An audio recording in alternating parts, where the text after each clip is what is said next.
বন্ধুরা, তোমরা কেমন আছো? আশা করি তোমরা খুব ভালো আছো। আমিও খুব ভালো আছি। আজকে তোমাদের আমি রুই মাছের ঝাল করে দেখাচ্ছি। দেখো বন্ধুরা, আমার কিন্তু রুই মাছ নেওয়া আছে।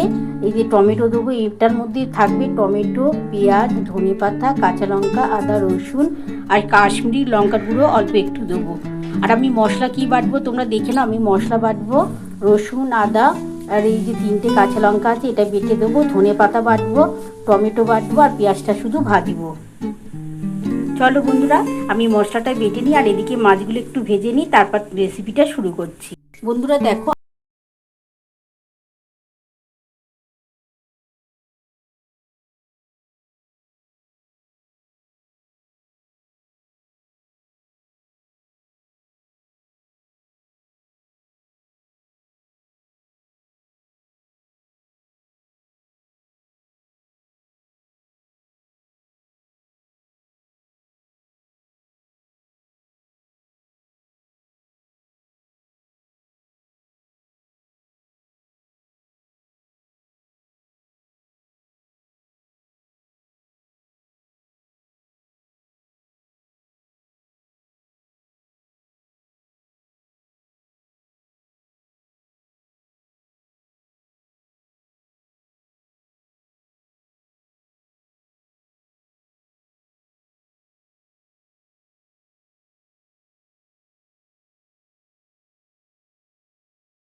তো খুব বেশি জিরে গুঁড়ো দেবো না, খুবই সামান্য একটু জিরে গুঁড়ো দিয়ে দিলাম আর অল্প একটু চিনি দেবো। বন্ধুরা দেখো, অল্প সামান্য একটু চিনি দিয়ে দিলাম। এবার এটা ভালো করে একটা চামচ দিয়ে গুলে নেবো। আমার মাছগুলো যখন ভাজা হয়ে যাবে, তারপরে কিন্তু ওই তেলের মধ্যে আমি এই মশলাটা গুলে দিয়ে দেবো। আগে পেঁয়াজটা প্রথমে ভেজে নেবো, তারপরে ওই মশলাটা দেবো। বন্ধুরা দেখো, আমার কিন্তু এক পিঠ মনে হচ্ছে ভাজা হয়ে গেছে, আমি দিতে দিচ্ছি।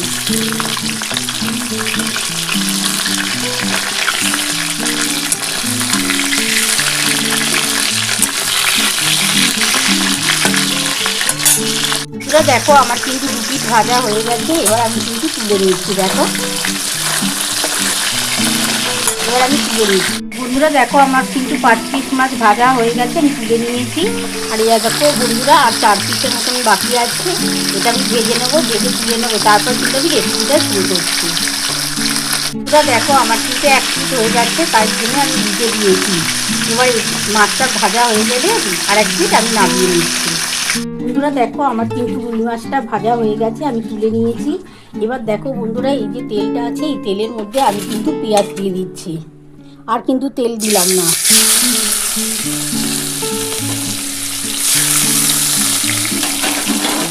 পেঁয়াজটা একটু হালকা করে ভাজা হলে আমি যে মশলাটা বেটে রেখেছিলাম, তোমরা তো দেখে নিয়েছো।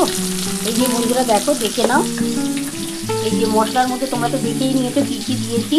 এর মধ্যে আছে অল্প একটু পেঁয়াজ, ধনেপাতা, টমেটো, 2 কোয়া রসুন, 3 কোয়া কাঁচা লঙ্কা আর 1 টুকরো আদা আছে। আর এর মধ্যে কাশ্মীরি লঙ্কার গুঁড়ো, সামান্য একটু জিরে গুঁড়ো আর একটু নুন হলুদ সব দিয়ে দিয়েছি একসাথে।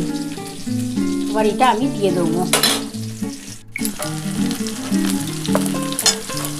একটু পেঁয়াজটা ভাজা হয়ে গেলে আমি কিন্তু মশলাটা দিয়ে দেবো। বন্ধুরা দেখো পেঁয়াজটা ভাজা হয়ে গেছে, এবার এই মশলাটা দিয়ে দিলাম। এর মধ্যে সামান্য একটু জল দিয়ে ঢেলে দেবো। আগে এটা ভালো করে একটুখানি কষিয়ে নিই। এর মধ্যে ধনে পাতা কিন্তু একসাথেই কিন্তু বাটা আছে। এটা কিন্তু খেতে খুবই ভালো লাগবে বন্ধুরা। রুই মাছের কালিয়া কিন্তু তোমরা একবার এইভাবে ধনে পাতাটা বেটে করো, দেখো খুব টেস্ট লাগবে।